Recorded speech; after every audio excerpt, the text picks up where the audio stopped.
กล่าวทักทายสบายดีทุกคนที่กำลังจะมักชมนอนยินดีต้อนรับเข้าสู่ซองอาคาน้อยทุกคนวันนี้เข้ามาปลากันเข้ามาปลาหาจักปูจักปลากับอาม่าเนาะหรือว่าแม่ของเขานี่แหละทุกคนคือเขาโบได้มาหากินกันนานแล้วแหละตั้งแต่ปีที่แล้วประมาณช่วงเดือนกุมภาพันธ์ปีกายนี่แหละพอดีครบปีหนึ่งเนาะเขาโบได้เข้ามาปลาน้ำกันเลยตอนนี้อาม่ากำลังจกปูอยู่ทุกคนเขาจะนำอาม่าไปนี่ทุกคนโอ้นี่ทุกคนนี่แหละวิธีชีวิตของคนวันนอกวันนาเนาะถ่ายอยู่ในเมืองก่อนมือใดเวลาว่างๆก่อนอาจจะเดินห้างหรือว่าจะไปตลาดไม่อย่างเนาะแต่ว่าคนวันนอกวันนาต้องเข้าป่าอย่างเดียวพี่น้องนี่แหละนี่แล้วก็ FC ผู้ใดที่กำลังเข้ามาใหม่เนาะอย่าลืมกดติดตามทางซองอาคาน้อยให้เลยเนาะเป็นไงโบฮู้ว่าบนอื่นฝนตกบ่พี่น้องทางพี่ฝนตกเด้อฝนตกแล้วก็ฝนตกแล้วก็น้ำแห้งแล้วก็ปูไปอยู่บนเลิกมดอีแม่ว่าจังสิ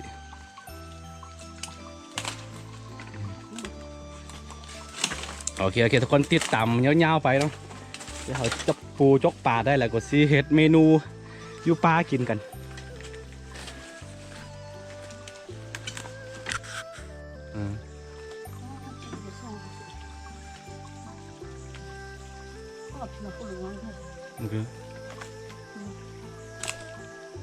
ไปเตี้ยนี่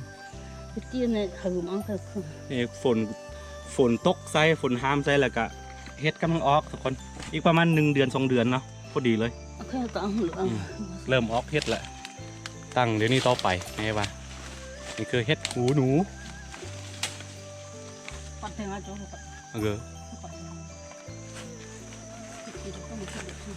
คือล่ะ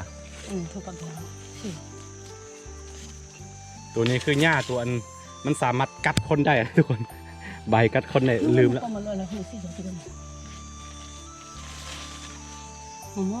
มาเลยคือมันตรงอ่ะนี่ทุกคนเห็นปะตัวนี้คือทามันทึกแบบไปทึกใบมันเนาะคือกับตัวตอตัวพึ่งเดียดเลยทุกคน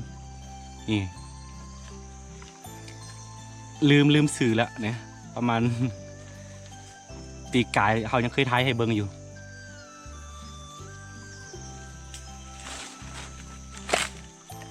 มันมีพิษโอเคทุกคนติดตามยาวๆไปเด้อ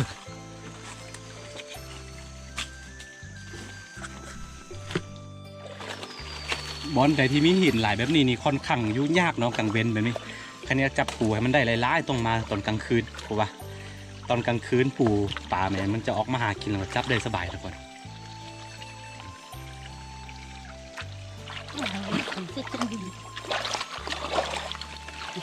ปีนี้โบได้แห้งแล้งคือปีกายนี่โบมีฝนเลยปีนี้คือว่าฝนตกฤดูนี้ก็เป็นฤดูหน่อไม้ออกหน่อขมด้วยทุกคนหน่อขมเดี๋ยวเวลาว่างๆเขาสิไปขุดหน่อขมคือปลากัน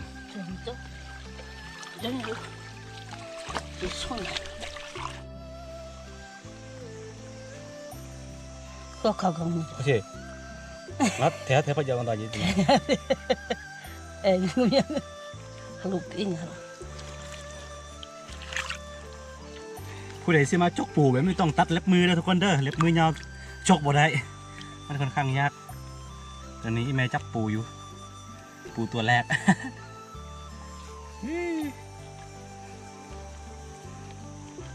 ฝนตกน้ำหนองมันไหลไปหมดนี่ปูเห็นไหมพี่เราไปปูหินปูห้วยทุกคนมันแซ่บเนาะมันมีไขมันหลายโอเค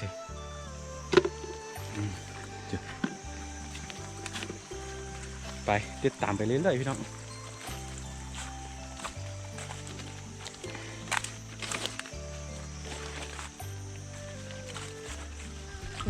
ข้ามมาเลยนี่ทุกคนป่ามันน้อยๆแบบนี้เป็นมุกกลิ่นแซ่บเด้อถ้ามีตัวฮวกหรือว่าลูกออดนะแห้งแซ่บเนาะลูกออดที่อยู่ต่ำห้วยมันคือตัวออนตัวกบออนนั่นแหละทุกคนนี่อันนี้คือป่ามันป่าพันธุ์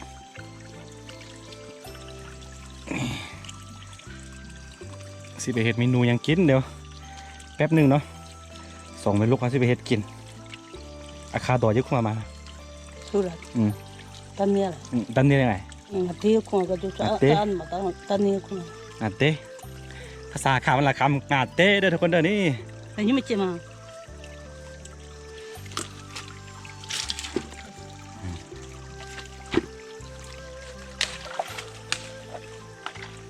คือที่จริงเป้าหมายของเขาที่เขามามื้อนี้เนาะวางตัวนี้วางนี้เราสิมาจับปลากันใช่ป่ะย้อนว่าฝนตกใส่มันเลยบ่แห้งปีกายนี้เคยจำได้บ่มีน้องสาวพี่สาวเขามาจับพี่ได้หลาย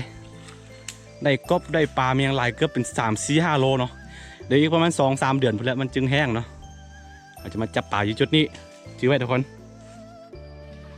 เห็นบ่ทุกคนมันเป็นปลาไม้แก่ต้นไม้ใหญ่ๆสุดยอดเธอเคยอยู่ห้องไหนจะได้คือก็ได้คือลูกออดมันจะออกแบบรสชาติคมๆนิดนึงถ้าผู้ใดเป็นคนอีสานเนาะจะหูจักดีเนาะโอ้แซ่บเด้อพี่น้องเด้อลูกออดหรือว่าภาษาเราเอิ้นว่าโตหวกนั่นแหละเด้อพ่อโมหวกเอาไปพักป่าถือก็เกี่ยวอะไรซื้อ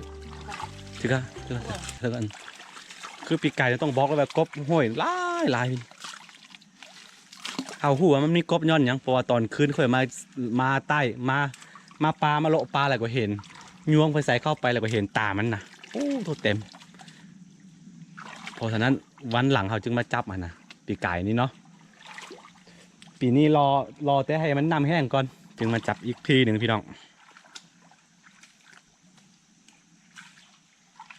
มื้อนี้กินแห้งงานของคุณเท่า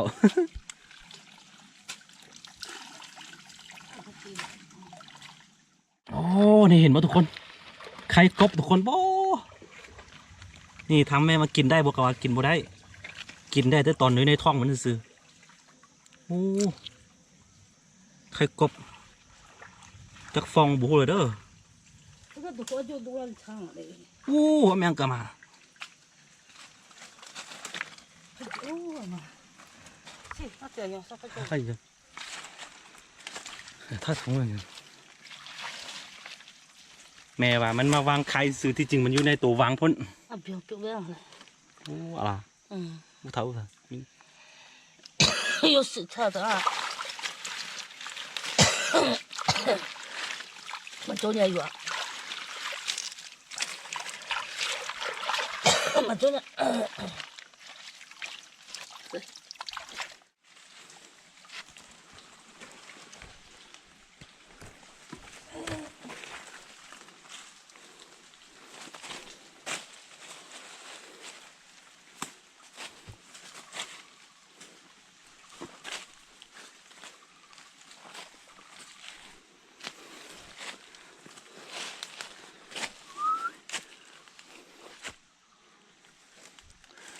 ต้นไม้โคตรใหญ่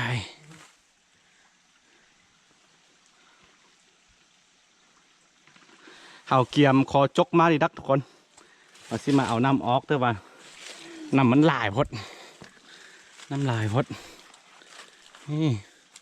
วางนี่เลยทุกคนเดี๋ยวเจอกันอีกประมาณ2-3 เดือน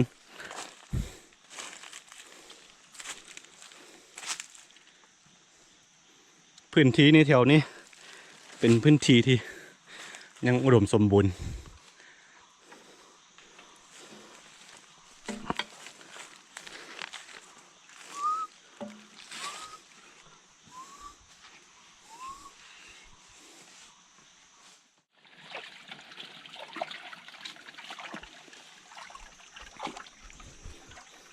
ถือว่านี่เป็นกันมากินข้าวปลาแบบจริงๆจังๆหลังจากที่เราบริมากินข้าวปลานานทุกคน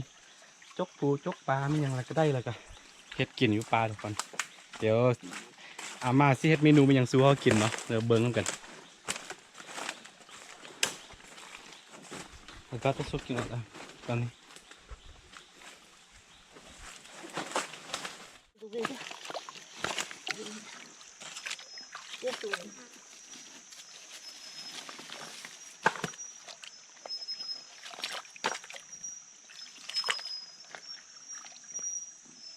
지금 이제 저기다 보기야.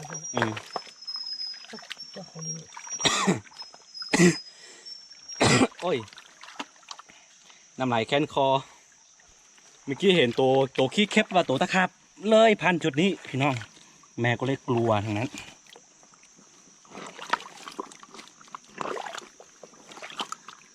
ตอนนี้กำลังจกปูจกปลาอยู่ลุ้นไปน้ำกันว่าจะได้จักตัวจะได้กี่ตัววิวเนี่ยมา từ ngày ta cũng đi chơi thì thế bà đuôi mày à đi còn có được sáng mà chưa như thế nó không chứ cái con tỉnh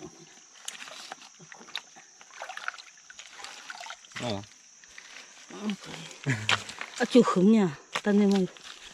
không có bút thể hiện thế các bạn ơi dạ thằng hứng mới nhảy hứng mới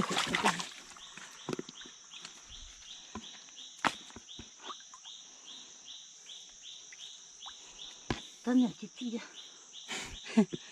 chị chị chị นี่คือหูปูพี่น้องหูปูแต่ว่ามันค่อนข้างจะยุ่งเลิกเลยอะเบิ้งจากนี่เนาะนี่เบิ้งจากดินที่มันเห็ดกลวยออกมาโอ้ยอยู่พี่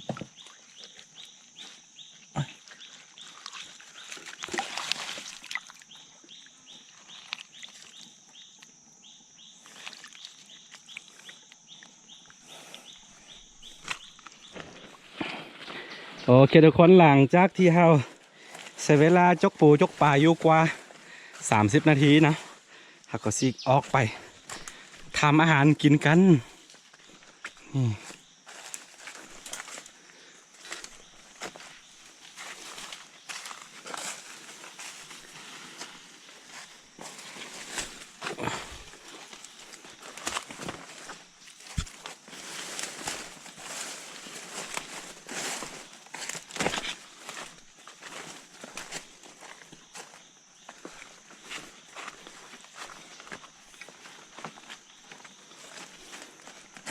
ต้องออกไป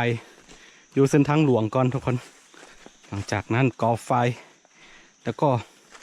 แม่วายจับมกเนาะมกปูมกปลาใส่น้ำกันมาเยอะเห็นบ่ทุกคนน้ำมันแห้งแล้งเนาะบ่มีน้ำเพราะว่ามันน้ำเป็นลอดไปใต้ดินนะทุกคนคืออยู่อันข้างบนพ้นมันจะมีน้ำไหลอยู่แต่ว่าในจุดนี้บ่มีเพราะว่าอย่างที่บอกไปมันลอดไปใต้ดินแล้วก็อ้อไปฟูนเนาะลงไปอีกประมาณ30 เมตรก็จะเป็นน้ำตกตาดสูงๆพี่น้องนี่คือน้ำตกตาดเป็นเห็นบ่ถ้าช่วงหน้าฝนเนี่ยอ้สุดยอดความงามพี่น้องแต่พี่ไปฮอดพุ่น alo đi chơi nào là mấy bạn này อุพิพลีเขาจงเนี่ยล่ะคือที่จริงมันมีน้ำไหลอยู่แต่ว่ามันอยู่พื้นดินน้ำอยู่พื้นดินนะ ไม่ก็ถึงเราจะใช้ แล้วก็ไปรอดอยู่พุ่น찾아ยังมาทุน찾아เราก็เนี่ยหรอ ใช่ไหม 하늘 마 찾아 오후 지 ที่พวกมันละหองฮะ 다 마야 이알에 지지 야는 마 카네리 비서 비비도 비타 โอ้ 그리고 가보데 카네리고 대테라 따라지만 그리고 카네 마야 สุดยอดเลย 가보데 오래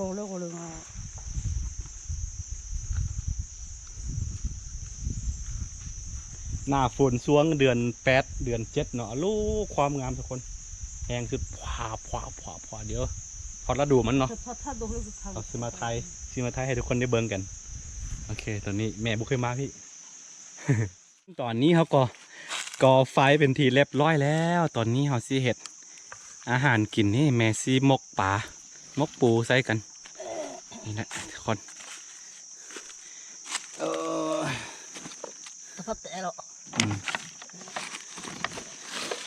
คือปูคือปลาอยู่ห้วยอย่างนี้บ่จำเป็นต้องอะไรมันเนาะใจมันก็ได้เนาะบ่ต้องพาท้องมันอย่างไรกินนี่เลยเพราะว่ามันสะอาดดีมาดูที่โชว์จุดเถอะนี่ที่ได้แล้วปุ๊บมาดิแล้วดู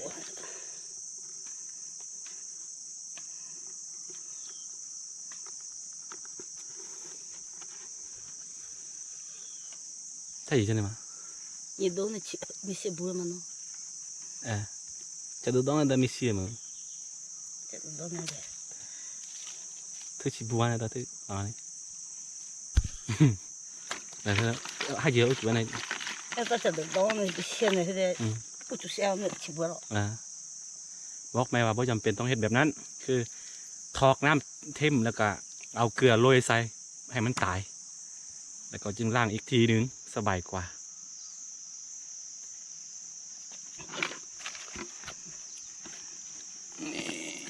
พอกินสองเลยลูก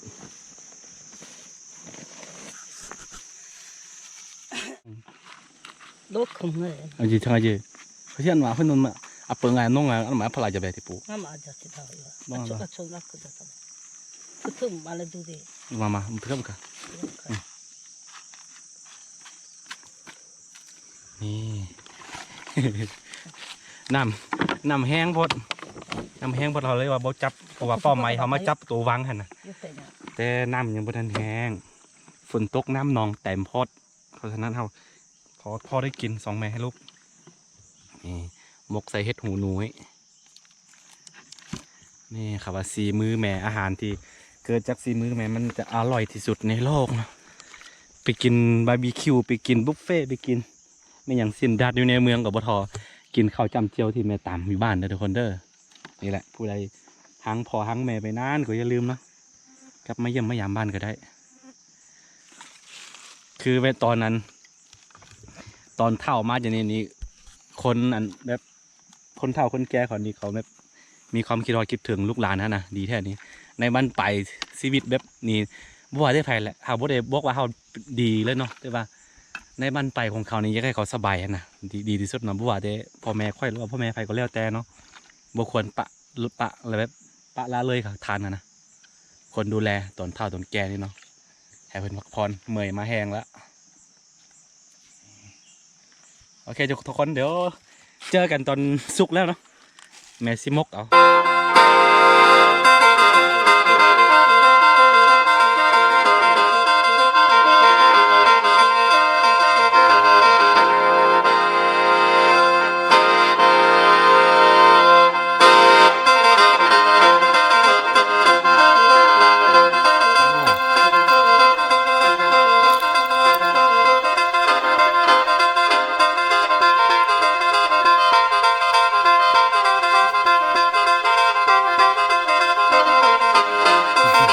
สุกแล้วนี่อาหารครับนี่นะมกปูมกปลาสีมือแม่เด้อ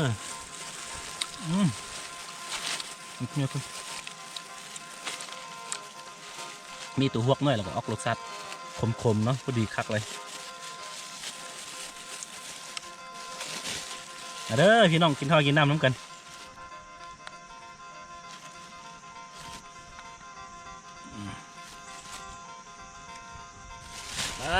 อันนี้ 俺就是这。 เนี่ย 俺就是这 ได้。จังกินข้าวน้ำกันพี่น้องเอ้ยลมแห้งเพราะว่าช่วงนี้ก็ช่วงเดือน2ที่เข้าเดือน3แล้วเข้าเดือนมีนาก็เวลาเข้าผู้เข้าปลาต้องแบบเวลากอไฟต้องดับแบบสนิทโมเมนต์นี้มันสิเห็ดไฟไม่ปลาได้ทุกคน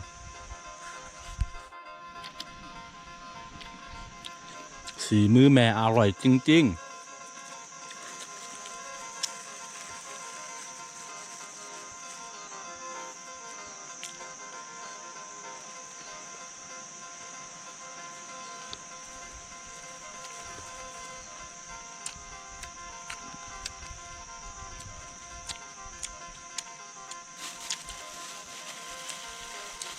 这里边还是听着的。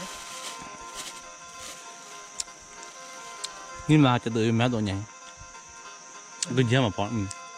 ยิ้มเต็มทีเรียบร้อยแล้วได้ยินเสียงมอเตอร์24ได้ยินเสียงลมแห้งบ่นี่ลมแห้งเนาะโอเคคลิปนี้ก็เป็นคลิปบ้านๆเนาะครับพาอาม่ามาพี่อาม่าแล้วเลย พาอาม่ามากินข้าวอยู่ปลาเนาะ คือ ที่จริงเขาซิมาได้แหละสิที่จริงเขาซิมาจับปลาตัวยุบวางตัวเมื่อกี้ค่อยทายให้เบิ้งแต่ว่าย้อนฝนตกประมาณ 2-3 วันก่อนแล้วก็น้ำหนองแล้วก็เต็มวางเนาะจับบ่ได้อีกประมาณ 2-3 เดือนพวกนี้จึงจับได้เนาะ โอเคเป็นคลิปบ้านๆเนาะมากินข้าวปลาถือว่าได้มาอยู่กับเพิ่นเนาะก็มีความสุขอีกแบบนึงแล้วก็ยามเพิ่นเฒ่ามาอย่างนี้ก็อยากใช้ชีวิตแบบอยู่กับเขาเท่าที่จะรายได้อะนะทุกคนเท่าที่เจ้าจะอยู่ได้เนาะเพราะว่าเวลาก็เหลือน้อยเข้าทุกทีเพราะว่าเท่าแก่ไปเท่าแก่ไปเฮาก็อายุก็เพิ่มขึ้นอันนี้คือวงจรชีวิตเนาะจะทำของชีวิตเนาะ หลีกเลี่ยงบ่ได้โอเคสำหรับคลิปนี้ก็สิมีประมาณนี้ทุกคนถ้าผู้ใดมักแล้วก็อย่าลืมกดไลค์กดติดตามซองอาคาน้อยเนาะเพื่อบ่ได้พลาดวิดีโอใหม่ๆจากซองอาคาน้อยแล้วเจอกันใหม่ในคลิปหน้าเนาะสำหรับคลิปนี้ไปก่อนสบายดีเอามาสบายดี สบายดี